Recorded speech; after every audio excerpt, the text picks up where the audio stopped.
morning, students and staff. This is Mrs. Plugge here with some important information about school safety. On behalf of myself and the rest of our West Ranch admin, today we're going to be talking about the proper lockdown procedures on school grounds. In the event of an unsafe situation, these plans are in place to ensure a safe and secure school campus. We will review the difference between a soft lockdown and a hard lockdown first. A hard lockdown indicates an immediate threat on campus and requires the school to go into an internal emergency procedure. That means that students, teachers, and staff cannot move around within the school and are required to remain within a locked classroom. Students and staff will move away from the doors or windows and seek shelter. Students and staff will turn off lights, remain silent, and stay out of the line of sight of windows and doors. In a hard lockdown, law enforcement will be the only people to clear our classrooms and buildings. Now, a soft lockdown is used when a possible threat is identified in the surrounding area.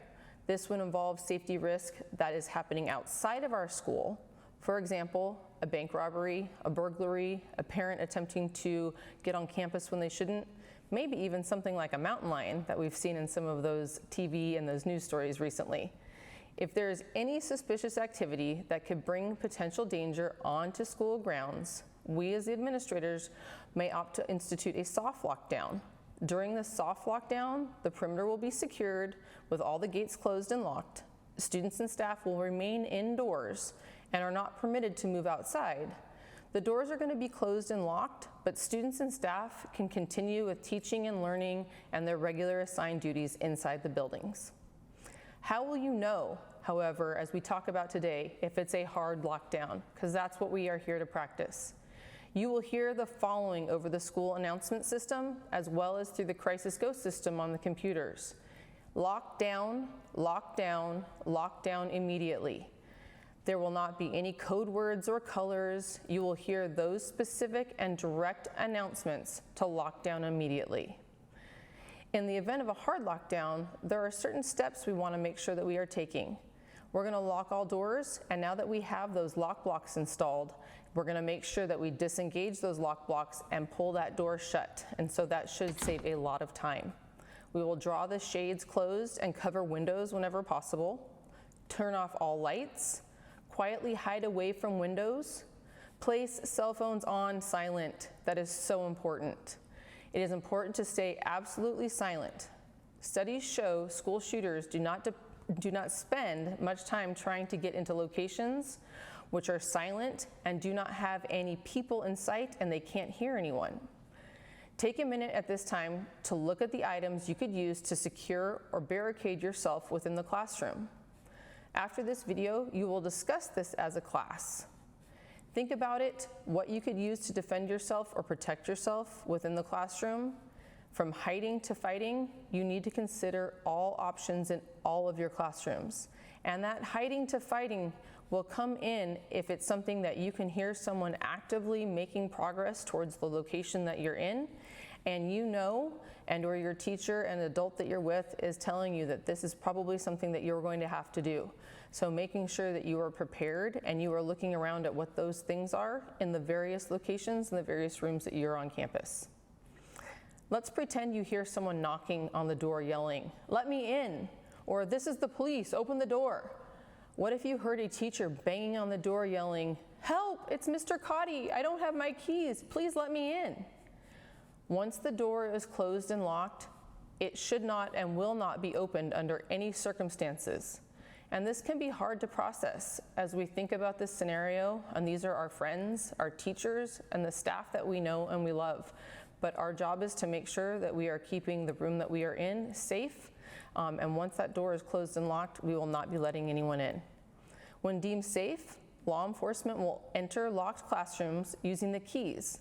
Until that time, it is imperative that all students and staff remain silent and calm. Never leave or exit on your own.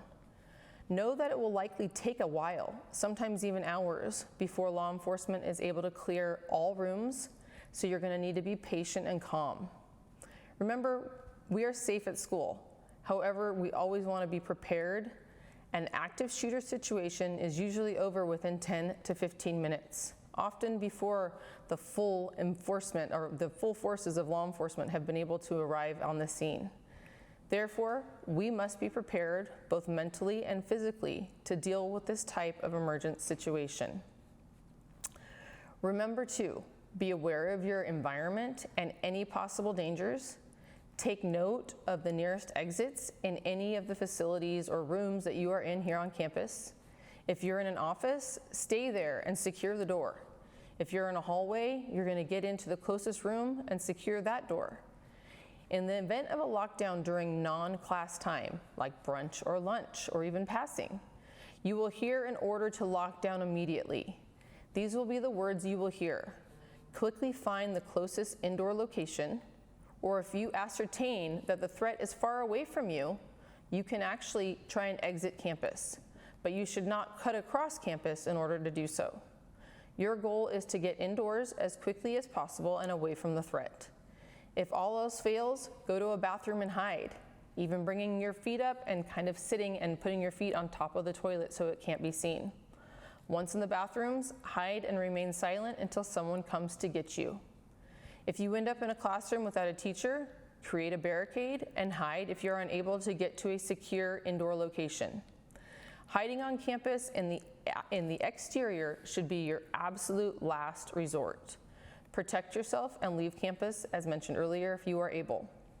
Our school community is a big part of continuing to keep West Ranch High School safe. The safety procedures we talk about today not only apply to school, but also to everyday places such as the mall, movie theaters, grocery stores, and so on, any of those large places. If you hear someone talking about something that makes you uncomfortable or just doesn't feel safe right to you, please talk to an adult immediately. You can also text any concerns to the West Ranch School Care Line. That number is 661-527-2334. Part of this and our making sure that we are being diligent about the safety of our campus is also making sure that we are following those procedures and routines that have been expressed and we even saw on West Ranch TV about a month ago. Keeping our doors and our exterior gates locked. Knowing the exits as students that we need to be exiting only through the upper 200 and the lower 600. Those other push bar gates at times have been left open, and those become access points that we do not want to allow anyone from the outside able to get on our campus. Teachers and staff, if you see a gate open and you know it's not supposed to be, close it. It might be inconvenient for somebody to have to get out their keys and open the gate again, but we're making sure that we are keeping everyone safe. And part of that means that we are following those routines and procedures. Thank you for your help and your cooperation today in our planning, preparing, and practicing our lockdown safety procedures. All classes will now begin the lockdown scripted drill as per your teacher's instructions. Have a great, wonderful, and safe day. Thank you, West Ranch.